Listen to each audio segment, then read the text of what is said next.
Assalamualaikum warahmatullahi wabarakatuh. Waalaikumsalam. Alhamdulillahirabbil alamin wa bihi nasta'inu ala umurid dunya waddin wassalatu wassalamu ala asyrafil anbiya'il mursalin sayyidina wa nabiyyina wa maulana Muhammadin wa ala alihi wa sahbihi ajma'in amma ba'du. Alhamdulillah, di dalam perkumpulan ini, dalam sesi tanya jawab Majelis Kopi Palangkaraya, alhamdulillah kita diberikan sehat oleh Allah Subhanahu wa taala, diberikan waktu untuk menjawab pertanyaan-pertanyaan, dan dengan keadaan yang ada di sini Habib, Ya. taun atau wabah Ah. virus COVID-19 atau yang disebut dengan corona ini, mudah-mudahan Allah SWT mengangkat seluruh bala yang ada di dunia ini, Amin. dan Allah mengampuni Amin. diri-diri kita semuanya, Amin insyaallah. dan diberikan ketabahan dan kesabaran bagi Amin. seluruh jamaah Majelis Kopi Palangkaraya, wabil khusus seluruh masyarakat Indonesia dan seluruh umat muslim sedunia. Amin insyaallah. Amin insyaallah. Insyaallah pertanyaan pertama, insyaallah kita akan mencicil pertanyaan ini dari beberapa banyak pertanyaan yang ada di Majelis Kopi bulan-bulan kemarin. Ya. Dan kemarin ada kegiatan yang rencana kita akan melaksanakan Isra wal Mi'raj baginda Rasulullah SAW, akan tetapi tertunda dikarenakan ada uzur. Ya. Insya Allah mudah-mudahan bulan-bulan ke depan setelah ini selesai seluruh masalah, insya Allah Allah mengumpulkan kita bersama di dalam satu majlis, dalam satu wadah, yang insya Allah kita bahagia, tidak merasa keberatan, karena ini adalah ujian daripada Allah Subhanahu Wa Taala. Nah, yang pertama insya Allah dari Habib Abdullah, Ya. pertanyaan daripada jamaah-jamaah Majelis Kopi Palangkaraya. Fadhal Habib. Bismillahirrahmanirrahim. Assalamualaikum warahmatullahi wabarakatuh. Assalamualaikum warahmatullahi wabarakatuh. Ustaz, saya ingin bertanya mengenai berbakti kepada orang tua. Bagaimana jika orang tua itu lalai perihal agama atau bahkan tidak melaksanakan sholat, padahal sebagai anak orang tua sudah diingatkan? Bagaimana menghadapi orang tua seperti mereka? Tetap kita sebagai anak, kita kemarin sempat jelaskan kita punya hak, kita punya kewajiban dengan orang tua. Wabil walidaini ihsana. Tetap kepada kedua ibu bapak kita harus berbakti. Wa qul lahuma wa la taqul lahuma uffin. Jangan sampai kita ngucapin kata atau membantah. Dan ketika kita berbakti kepada orang tua, yakni bagaimana kita sampaikan dengan bahasa-bahasa yang lembut, bahasa-bahasa yang sopan, bahasa-bahasa yang menyentuh hatinya. Kita nggak bisa menghakimi makhluk, kita nggak bisa menghakimi kedua orang tua kita. Kadang orang tua nyekolahin kita biar punya adab, biar punya akhlak. Mungkin pulang dari pondok dia ngerasa lebih pintar, ngerasa lebih berilmu, sehingga semua dianggapnya berdosa dan berdosa. Tapi kita pakai akhlaknya Nabi Muhammad SAW, akhlaknya orang soleh. Gimana caranya untuk membuat orang tua ini terus mengingat kepada Allah? Ajak dengan kebaikan, ajak dengan akhlak yang baik, ajak dengan perilaku yang baik. Dan jangan sampai kita malah menzalimi atau bahkan menghina atau bahkan merasa merendahkan kepada kedua ibu bapaknya. Jangan sampai seperti itu. Jadi bagaimana caranya tetap berakhlak, beradab bagaimanapun keadaan orang tuamu. Dengan hal apapun keadaan orang tuamu. Karena nggak bisa kita membalas setetes susu ataupun keringat yang keluar ketika melahirkan kita. Sama sekali.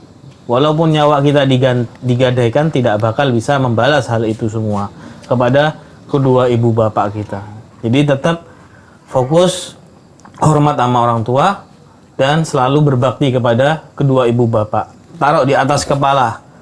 Orang tua taruh di atas kepala. Insya Allah kita dikasih kemudahan oleh Allah Subhanahu wa taala. Wallahu alam, mungkin itu. Nah, ya Allah. Pertanyaan kedua adalah cara dalam pandangan Islam menegur orang tua yang berbuat maksiat. Di sini kita sebagai anak menegur orang tua yang berbuat maksiat kepada Allah Subhanahu wa taala dengan cara teguran yang baik. Maksudnya apa? Tidak setelah serta-merta langsung menyalahkan kepada orang tua kita, tidak. Akan tetapi kita dengan apa? Dengan adab kita, dengan tata cara kita, dengan ucapan kita yang baik-baik, memberikan pemahaman bahwasanya apa? Kalau kita berbuat maksiat kepada Allah SWT, maka Allah akan memberikan adab yang pedih.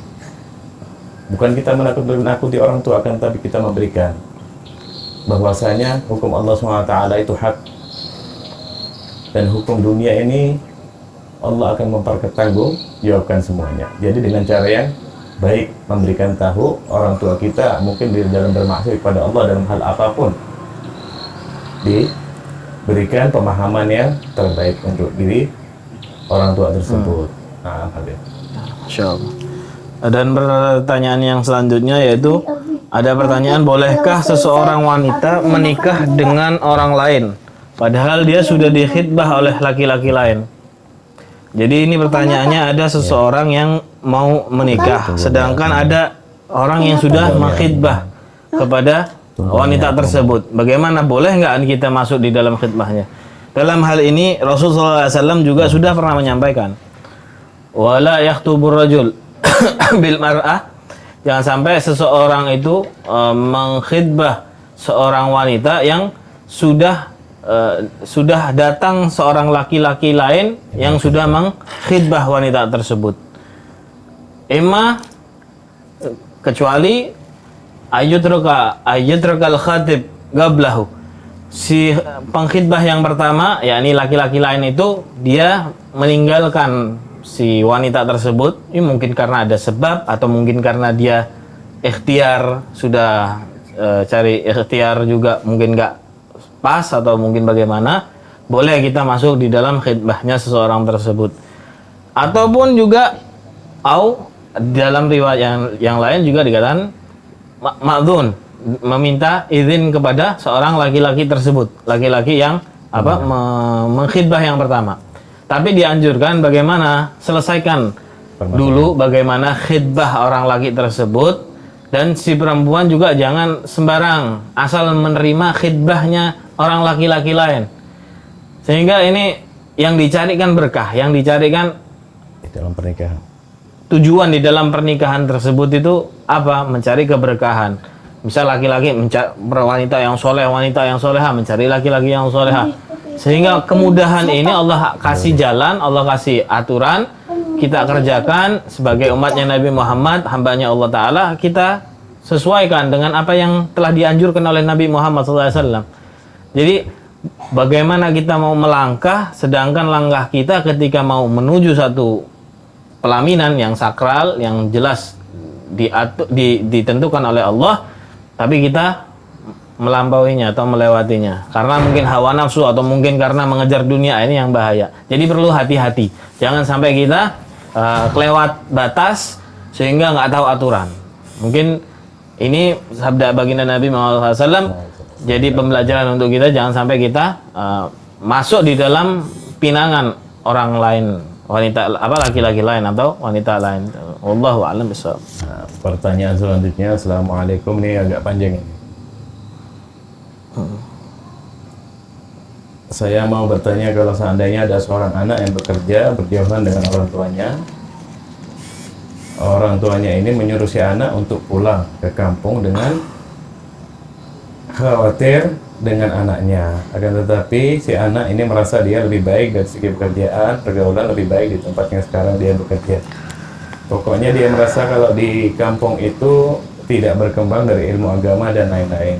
Sudah dijelaskan baik-baik dengan orang tua, tetapi orang tuanya tetap kekeh menyuruh pulang sampai si orang tua ini ngomong kalau nggak mau diurus, mama nggak ngurus lagi. Apa yang harus dilakukan si anak-anak ini? Sudah pernah menikah, terima kasih. Nah, ini di sini mungkin kita tetap mendengarkan orang tua kita, kan, tapi di sini seandainya di dalam satu tempat, satu daerah tidak ada yang namanya ilmu agama, dan si anak ini berusaha untuk mencari ilmu agama, atau dia berhijrah dari perbuatan yang buruk ke perbuatan yang baik, atau dari tempat yang buruk ke tempat yang baik, yang lebih baik, maka di sini hijrah itu tadi maka dikatakan dalam kitab Arba'in Nawawi dalam babul hijrah, ya kan? dikatakan barang siapa wa man kana hijratuhu ila Allah wa rasulihi fa hijratuhu ila Allah wa rasulihi wa man kana hijratuhu lidunya yusibuha aw imra'atin yankihuha fa hijratuhu ila ma hajara ilaih. Dan barang siapa yang berhijrah untuk Allah dan Rasulullah, maka hijrahnya tersebut, berpindahnya orang tersebut daripada hijrah tadi untuk Allah dan Rasulullah, dan Allah dan Rasulullah SAW sini redha. Akan tetapi barang siapa seseorang yang hijrah untuk mencari dunia atau perempuan atau laki-laki yang mau untuk dinikahinya, maka hijrah tersebut atau berpindahnya orang tersebut di dalam pekerjaan atau mencari sesuatu apa yang di luar daripada Allah dan Rasulullah, maka hijrah atau berpindahnya orang tersebut kembali kepada niat orang tersebut. Nah, jadi di sini perpindahan kita tadi, seandainya orang tua kita, mungkin orang tua kita itu rindu dengan kita, mungkin di situ kan orang tua tidak ingin kita jauh dengan orang tua, akan tapi kita memberikan penjelasan. Kalau bisa kita mengangkat derajat orang tua kita, memberikan tempat yang layak buat mereka di tempat yang lebih baik. Nah, itu lagi. Insyaallah. Pertanyaan selanjutnya, kenapa Allah membuat Rasulullah SAW lahir dan tumbuh dewasa tanpa sempat berbakti kepada kedua orang tua? Jadi ini pertanyaan bagus. Kenapa Allah membuat Rasulullah lahir dan tumbuh dewasa tanpa sempat berbakti kepada kedua orang tua? Allah Subhanahu wa taala memilih baginda Habibuna Muhammad SAW sebagai manusia yang paling sempurna, paling terbaik di antara makhluk-makhluknya Allah Subhanahu wa taala. Dan sangat mulia kedudukan Habibuna Muhammad SAW. Sehingga ketika Allah ciptakan makhluknya Allah Subhanahu wa taala, umatnya Habibuna Muhammad seluruhnya, sehingga menjadi rahmatan lil alamin, Allah Subhanahu wa taala dalam kenyataan yang ada, Allah Subhanahu wa taala menjadikan Habibuna Muhammad SAW yatim, diriwayatkan dalam posisi 6 bulan ketika Sayyidati Aminah ibunda Habibuna Muhammad SAW mengandung Rasulullah, sehingga ketika umur 6 tahun atau 5 tahun beliau pun juga ditinggal oleh ibunda baginda Nabi Muhammad SAW. Sehingga ini menjadi pelajaran penting untuk semua umatnya Habibuna Muhammad SAW, seluruh manusia. Kenapa? Ini adalah asyadul yutum, dikatakan bahwasanya ulama mengatakan ini adalah dahsyatnya yang dirasakan keyatiman bagi seorang yang sangat mulia, yaitu Habibuna Muhammad SAW. Dan Nabi Muhammad SAW merangkul seluruh anak yatim dan fakir miskin. Sampai dikatakan dalam satu riwayat, mereka, para anak yatim itu orang yang sangat, yang telah ditinggalkan oleh orang tuanya, ayahnya. Mereka luar biasa, memiliki kedekatan yang luar biasa kepada Rasulullah SAW. Dan Nabi Muhammad menyukai anak-anak yatim, dan Nabi Muhammad memperhatikan anak-anak yatim, sehingga ini bukan celah. Dan Nabi Muhammad bagaimana tidak berbakti? Berbakti kepada kedua ibu bapaknya dan berziarah kepada orang tuanya. Di dalam satu riwayat berziarah kepada makam ibundanya baginda Nabi Muhammad SAW fil abwa, di abwa. Ini pelajaran, ini keistimewaan Habibuna Muhammad yang pasti ada dan terjadi kepada umat-umatnya Nabi Muhammad SAW. Jadi ini semua ibroh, ini adalah pembelajaran, ini adalah sebuah skenario-nya Allah Subhanahu wa taala. Agar apa? Kita mengambil semua hikmah ini kepada Habibuna Muhammad SAW, dan Nabi Muhammad SAW juga mengajarkan untuk kita mendoakan kepada ibu bapak kita, kepada orang tua kita, bagaimanapun keadaannya, walaupun bagaimanapun keadaannya. Sampai-sampai di satu hal ada seorang yang masih mukmin, sahabat, tapi orang tuanya kafir. Bagaimana saya berlaku kepada orang tua aku, wahai Rasulullah? Kata Rasulullah SAW, berlakulah engkau dengan sebaik-baiknya kepada orang tua. Bagaimana? Sama Bagaimana orang Islam dengan orang tuanya, begitu juga orang Islam dengan orang-orang yang non-muslim. Sama bagaimana akhlaknya, adabnya. Tapi tidak menyangkut di dalam hal apa? La ta'atil makhluk bi ma'siyatil khaliq.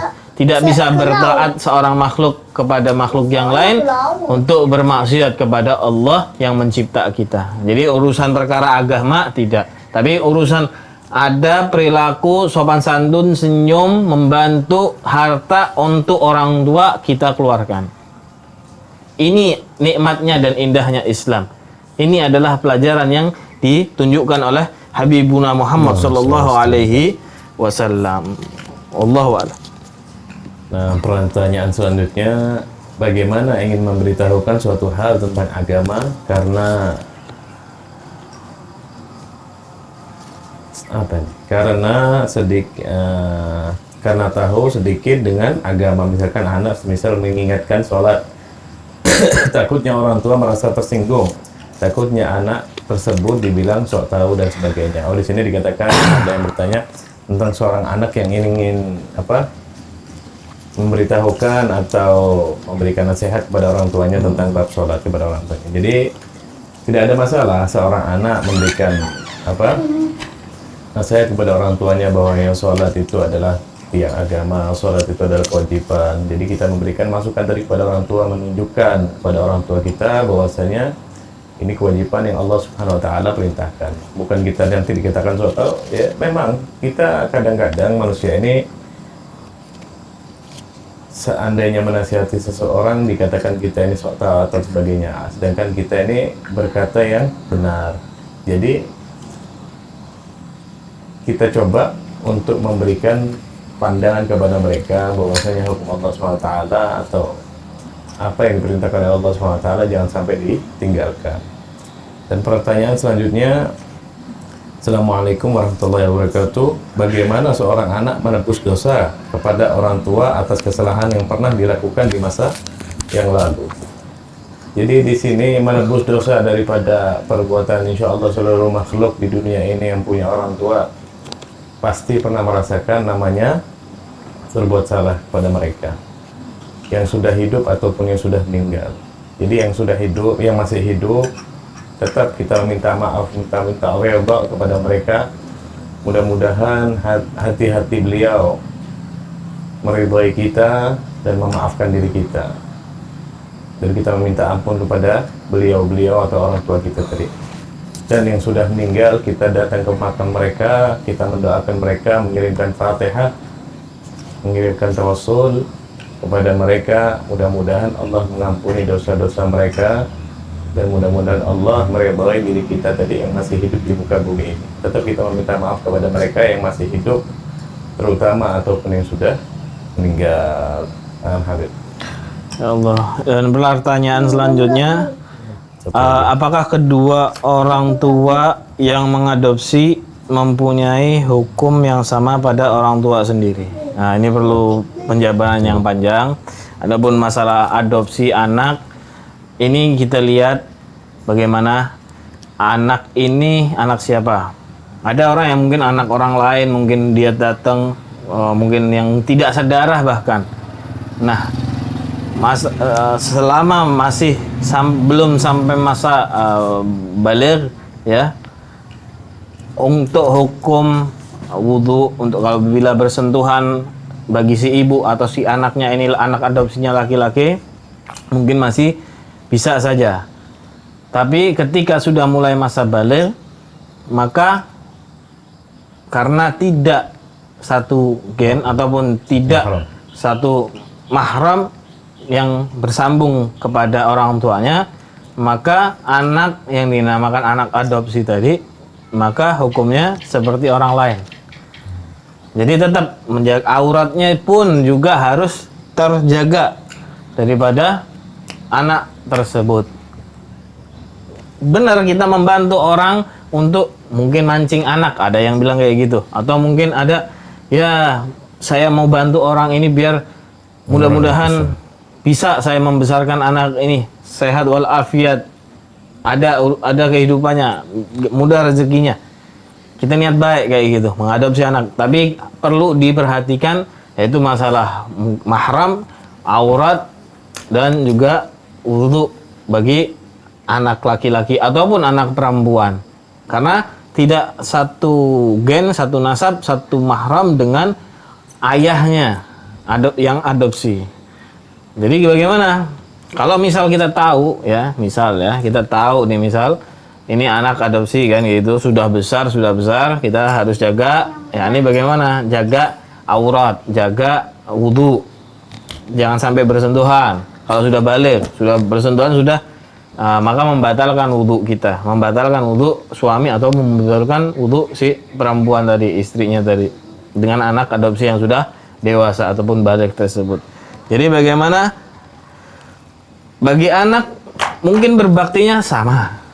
Sebagaimana seorang anak itu pasti membutuhkan ya kasih sayang, perhatian, juga semuanya seperti layaknya anak.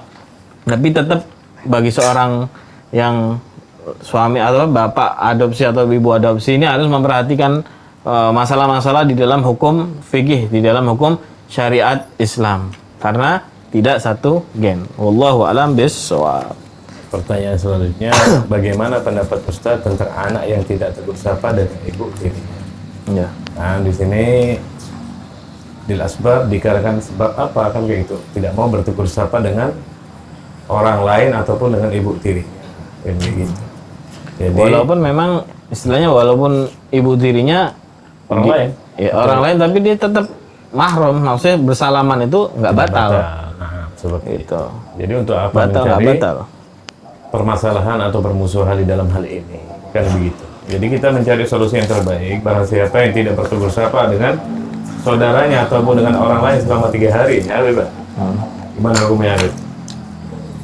Bila 3 hari tidak la turfa salatun fagharu usim shibra, tidak terangkat salatnya seseorang hamba bila tidak bertegur sapa Dengan saudaranya selama 3 hari. lebih dari 3 hari. Lebih daripada 3 hari tidak bertegur sapa dengan orang lain atau ini dengan berbahaya. saudaranya, maka sholatnya tidak diterima oleh Allah Subhanahu wa ta'ala.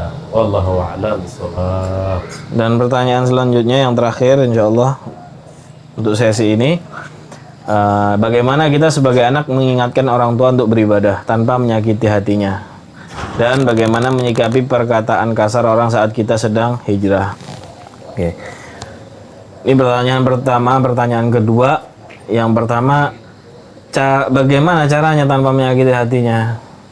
Kalau seumpama lisan kita ketika kita berkata-kata mungkin menyakiti hatinya, maka tunjukkanlah dengan perilaku yang baik ataupun dengan doa yang kita panjatkan kepada Allah Subhanahu wa taala. Kalau kita benar-benar jujur, benar-benar meminta kepada Allah, berharap kebaikan kepada orang tua ataupun saudara ataupun orang lain, dalam masalah hal ini orang tua, kita minta kepada Allah Subhanahu wa taala, maka jadikan tangisanmu untuk orang tuamu itu benar-benar untuk memberikan kemudahan di dalam ibadah kepada Allah, agar dirinya bisa terselamatkan di atas dunia wal akhirat. Amin.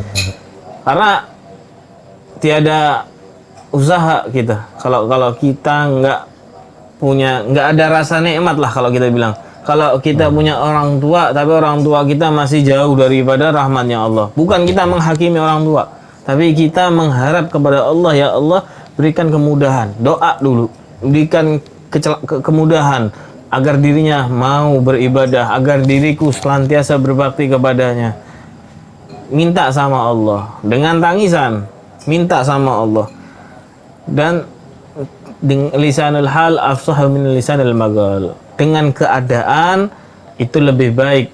Kalau sama ucapan kita ini tidak bisa diterima.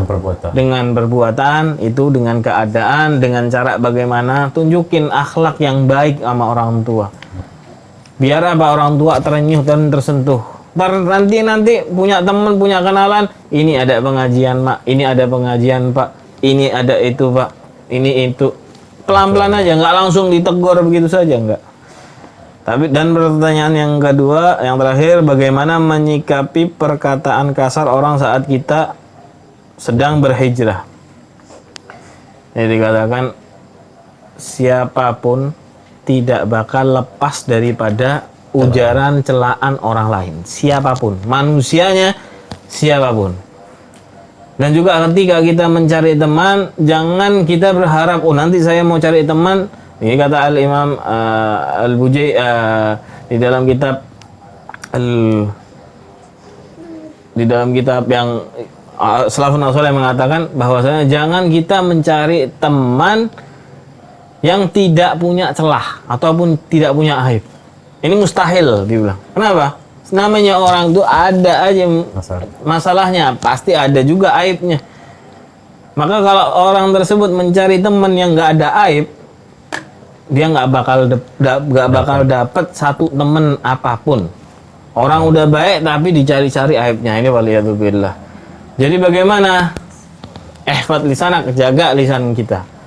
Kalau kita ngerasa dihina sama orang, difitnah, dizalimi, rasain saya juga sama.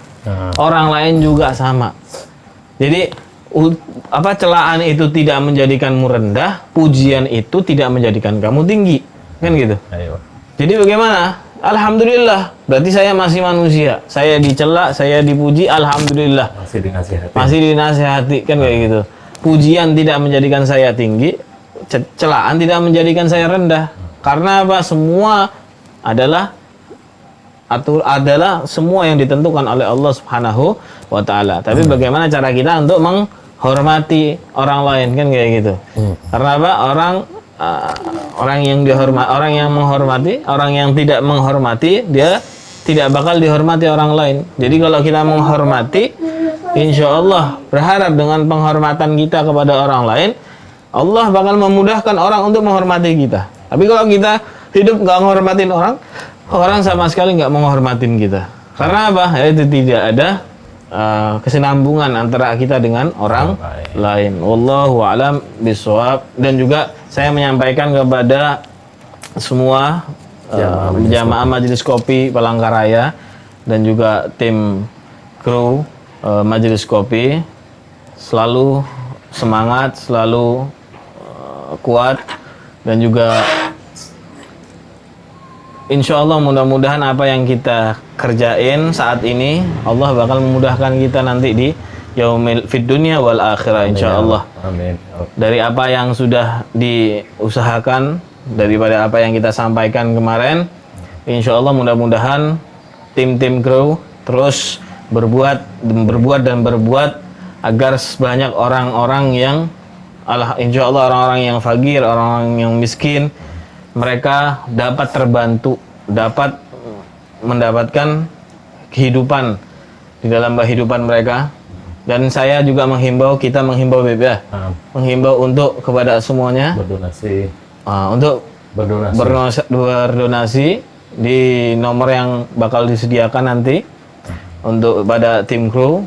Apa yang kita bisa sumbang, apa yang bisa kita keluarkan, kita keluarkan.